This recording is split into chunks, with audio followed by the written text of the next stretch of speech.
A very good morning to one and all. Today we are going to discuss about the topic of Wheatstone bridge. Okay. So this is the diagram of Wheatstone bridge. Wheatstone bridge is used to measure the medium resistances. Okay. So we are going to have three types of resistances: low resistance, medium resistance, and high resistance. So Wheatstone bridge is going to use for the measurement of medium resistances. So this is the diagram of Wheatstone bridge, and it is going to comprises of four resistances. They are R1, R2, R3 and R4. So here R1 and R2 are going to be called as the ratio arms, and R3 is going to be called as the standard resistance, and R4 is going to be called as a unknown resistance. And we are going to connect a galvanometer also to balance the bridge. Whenever the galvanometer is going to show a null deflection or zero deflection, we are going to tell the bridge is going to be under a balanced condition, and we are going to connect a battery E also for the Wheatstone bridge. Okay. So Wheatstone bridge is going to be worked on the principle of null deflection principle. So the principle of Wheatstone bridge is null deflection principle.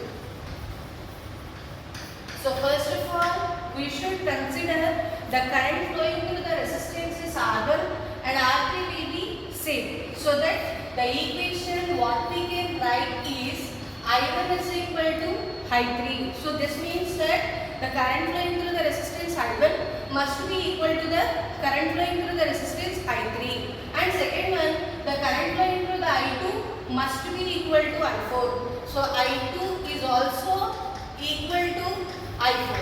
Okay. So now we can write the equation. So we have already said that I1 and I2 are the ratio arms. So the equation will be, the equation for the unknown resistance will be I2 R2 must be equal to I2 R4.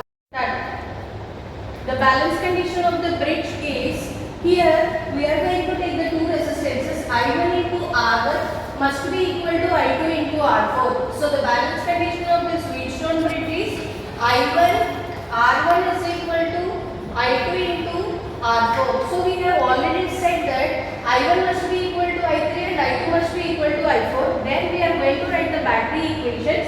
So the battery equations will be I1 is equal to I3 is equal to E by, so here we are considering the value of I1 and at the same time I3 value, so that the resistances what we are going to get will be R1 and R2. So that I1 is equal to I3 is equal to E by R1 plus R2, and I2 is equal to I4 is equal to E by R3 plus R4. So we have calculated the values of I1 and I3 and I2 and I4 values. Now we are going to substitute these values in this balance equation. I1 R1 is equal to I2 R4. So substitute these values so that I1 into E by R1 plus R2 into R1 is equal to E by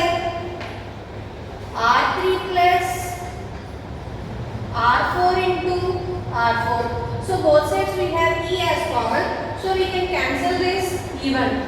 So that the remaining equation will be R1 by R1 plus R2 is equal to R4 by R3 plus R4. Now we can cross multiply the equation.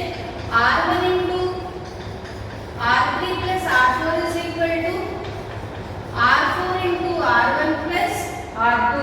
So just multiply those values so that we will get R1 R3 plus R1 R4 is equal to R1 R4 plus R4 R2. So here we are going to have two terms as common. So we can cancel those equations, and the remaining will be R1 R3 is equal to R4 R2. So as we have told already, R1 and R2 are ratios and R3 is the standard resistance. Now we have to calculate the value of R4. So that R4 is equal to R1 into R3 by R. So this is the final balance